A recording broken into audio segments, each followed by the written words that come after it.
कहते हैं कि जैसे ही बिल पास हुआ उसके 6 महीने के अंदर जितने भी वक्फ बोर्ड प्रॉपर्टी जो अनरजिस्टर्ड है 6 महीने के अंदर उसको रजिस्ट्रेशन कराना है। अगर वो नहीं करेंगे तो वक्फ बोर्ड की लिस्ट से बाहर होंगे। ये एक उनका अमेंडमेंट का जो सबसे बड़ा खतरा है हमारे को। दूसरा, जो वक्फ बोर्ड की जो प्रॉपर्टीज़ है, आपको सबको मालूम है सेंट्रल गवर्नमेंट की एक 21 काउंसिल की एक सेंट्रल गवर्नमेंट एक काउंसिल बनाती है। उसके बाद हर एक स्टेट में स्टेट बोर्ड की इलेक्शन बोर्ड्स होते हैं जो दोनों की निगरानी में क्या लो पूरे जितने हमारे जो वक्फ बोर्ड की जो प्रॉपर्टीज़ हैं वो मैनेज होते हैं। इस बार उन्होंने क्या इसमें तरमीम ला रहे हैं कि जो 21 सेंट्रल काउंसिल की जो कमिटी है उसमें एक union minister, 3 member of parliament और 4 एक ऐसे नेशनल लेवल के रिनाउंड लोग उसमें काउंसिल में शामिल होंगे गवर्नमेंट की तरफ से। अब हमको मालूम है तो यूनियन मिनिस्टर रहेंगे, एमपी कौन रहेंगे और जो 4 रिनाउंड नेशनल जो पर्सनैलिटीज है कौन रहेंगे। हम सबको मालूम है कि संघ परिवार के जो सपोर्टेड लोग हैं वही 7 से 8 लोग वही लोग वहाँ पर सेंट्रल काउंसिल में काबिज होंगे। उसके अलावा जो स्टेट बोर्ड में कंपलसरी 2 नॉन मुस्लिम्स और 2 औरतों को भी लाने का ये लोग अमेंडमेंट लाए हैं। ये भी बहुत हमारे सामने एक बहुत बड़ा सवाल निशान है। क्यों? क्योंकि दूसरे हम जब देखते हैं वक्फ बोर्ड सिर्फ मुसलमानों के पास जो वक्फ की जो प्रॉपर्टीज करती है वो वक्फ बोर्ड होता है। इसके अलावा भी दूसरे जो मज़ाहब है, हिंदू टेम्पल्स होंगे, चर्चेस होंगे, सिख्स होंगे, उनके भी अलग अलग बोर्ड है। लेकिन हमें क्या पेश किया जाता है, खाली मुसलमानों को ये प्रिविलेज है कि उनके पास वक्फ बोर्ड है, हमारे पास क्या नहीं है। लेकिन हम सबको मालूम होना चाहिए जिस तरह से हमारे पास एक वक्फ बोर्ड है उनके पास भी हिंदू टेम्पल लैंड बोलकर उनके पास भी एक बोर्ड्स होते हैं, चर्च के हैं, जैन के पास खुद के हैं, सिख बोर्ड उनके पास है। सब अपने अपने पावर्स हैं और सबके पास हर कमिटी में अदर देन उनको जो मानने वाले हैं उनके पास कमिटी में नहीं है। फॉर एग्जांपल कर्नाटका का हिंदू एंडोमेंट एक्ट के हिसाब से नॉन हिंदूज को आप कमिटी में नहीं रख सकते।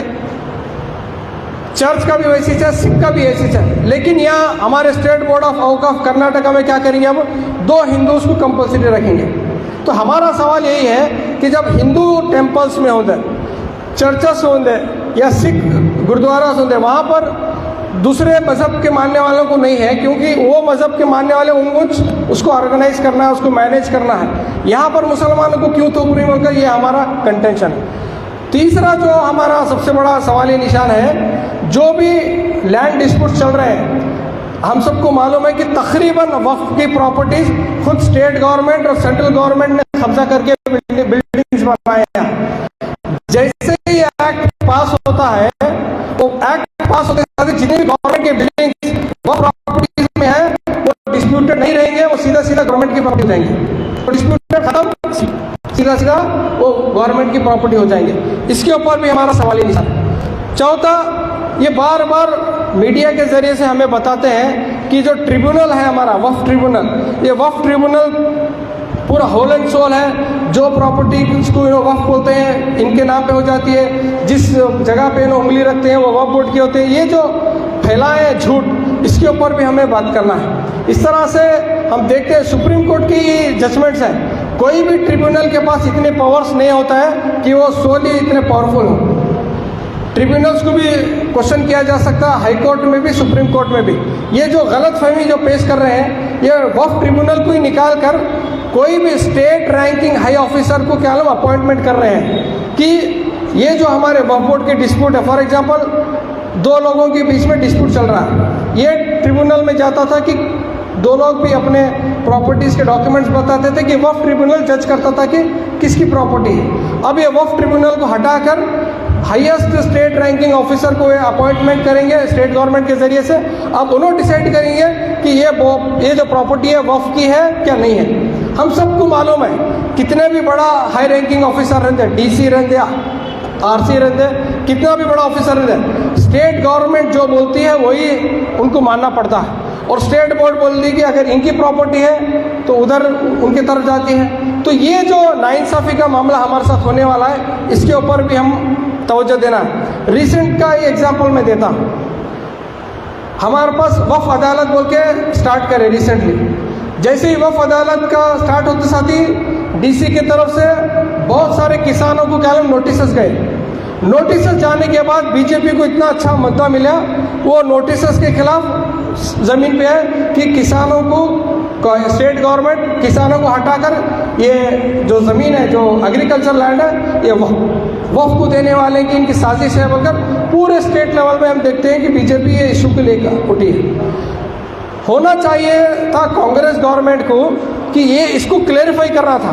क्लेरिफाई करने के बदले में इन्हों क्या करें, वो जो नोटिस इन्हों भेजे थे उसको वापस लिए तो लिए, उसको क्या करें इन्हों एक स्टेप और जाकर क्या करें, जो भी डिस्प्यूटेड जो नोटिस गए थे उल्टा क्या करें, वहाँ पर जो किसानों को क्या लोग वो लैंड देना शुरू करें।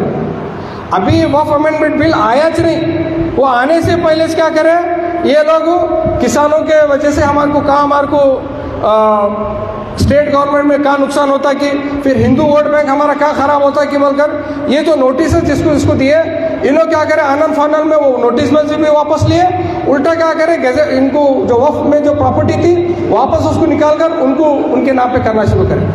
तो कर्नाटक की गवर्नमेंट की बात कर रहा हूँ, और हम लोग क्या समझते हैं कर्नाटक की गवर्नमेंट कांग्रेस की होने की वजह से हमारे को जो स्टेट रैंक के जो ऑफिसर्स हैं वो हमारे साथ नाइंसाफ़ी नहीं करते हो हम सोचते हैं। लेकिन अमेंडमेंट आने से पहले कर्नाटक का कांग्रेस गवर्नमेंट ये ऑलरेडी स्टार्ट कर चुकी है।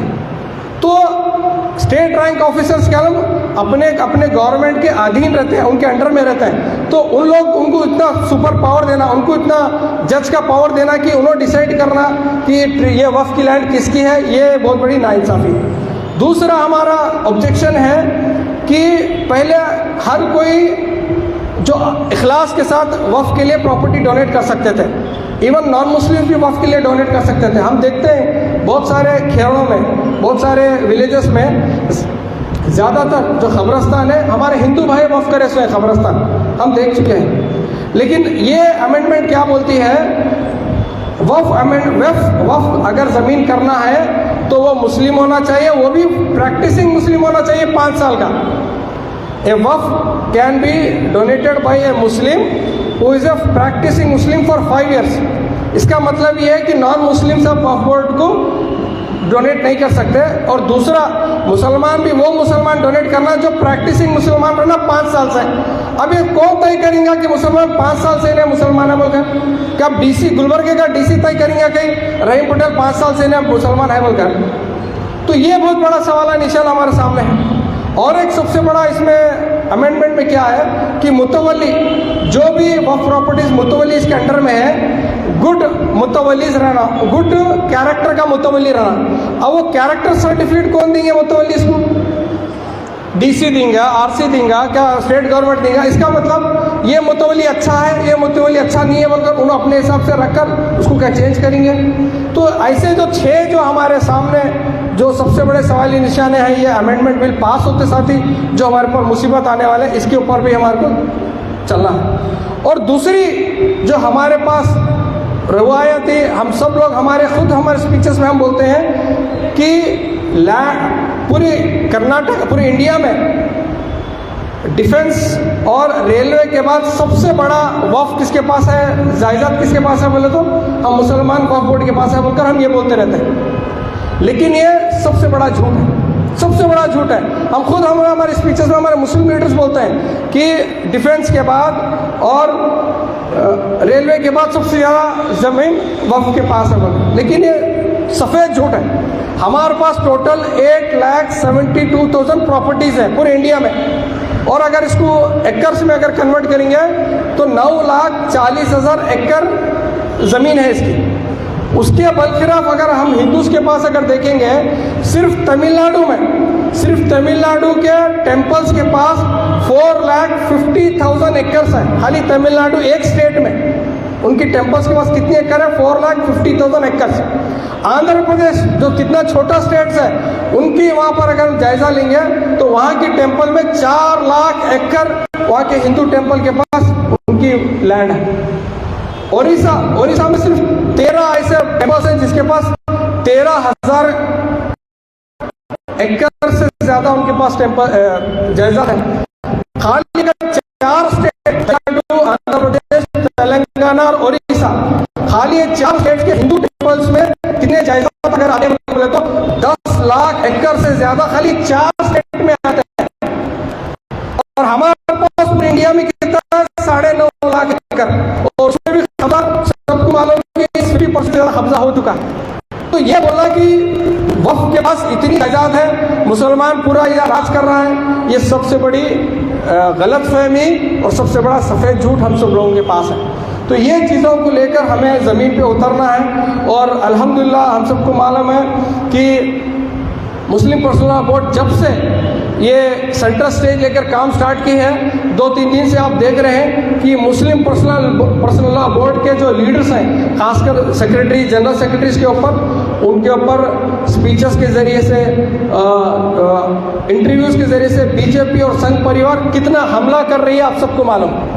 तो आने वाले दिनों में अगर हम भी, आप सबको मालूम है social democratic party of India के जो नेशनल प्रेसिडेंट हैं, उनको थोड़े दिन पहले जो अरेस्ट किए हैं, सिर्फ और सिर्फ इसलिए किए हैं कि हम लोग सबसे पहले वक्फ बिल के खिलाफ प्रोटेस्ट स्टार्ट किए थे बोलकर, सिर्फ उसी रीज़न की वजह से पुराने 3 साल के पुराने केस के ऊपर, वो जो सबसे वीक केस है उसके ऊपर उनको अरेस्ट करें। रिसेंटली मुस्लिम पर्सनल लॉ बोर्ड के जितने भी सेक्रेटरीज हैं, जनरल सेक्रेटरीज, उनके ऊपर वो संघ परिवार अपना लालचान शुरू करें। जितने लोग भी एनआरसी के टाइम पर दिल्ली में आज भी सीए एनआरसी के लिए जो भी लीडर्स, जो भी नौजवान स्टूडेंट्स, लड़कियां तक अभी भी 3-4 साल से जेलों में बंद हैं। हम सबको मालूम है कि ये मौजूदा हुकूमत के खिलाफ अगर हमारे को लड़ना है, डेमोक्रेटिक से ही, ये लोग हमें चैलेंज करेंगे, ये लोग हमें डराएंगे, हर चीज़ का हमें खौफ से परेशान करेंगे। तो हम जो यहाँ पर मौजूद हैं, इनके अलावा भी और बहुत सारे लोग हैं जो वक्फ अमेंडमेंट बिल के खिलाफ ज़मीन पर उतरने के लिए तैयार हैं।